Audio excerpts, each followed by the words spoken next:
আজকের রেসিপি ছোটো মাছের জল শুক্তো। এটি খুব হেলদি একটি রেসিপি। মাছগুলো প্রথমে ধুয়ে নুন হলুদ মাখিয়ে নিয়ে তেল গরম করে উল্টে পাল্টে মাছগুলো ভালো করে ভেজে তুলে নিলাম।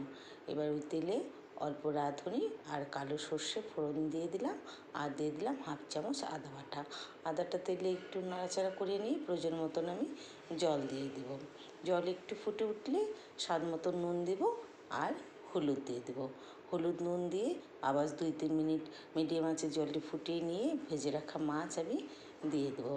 মাছ দিয়ে 5-7 মিনিট আবার ভালো করে ফুটিয়ে নিয়ে 1/2 চামচ ময়দা পাতলা করে গুলিয়ে এতে দিয়ে দেবো, আর একটু আদা বাটা দেবো। শেষে আদা বাটা দিলে বেশ ভালো লাগে গন্ধটা।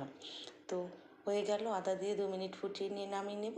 তো বন্ধুরা, আপনারা এইভাবে তৈরি করে খান, সুস্থ থাকুন, আর অবশ্যই আমার সঙ্গে থাকুন নতুন নতুন রেসিপি দেখার জন্যে। ভালো থাকবেন। টাটা।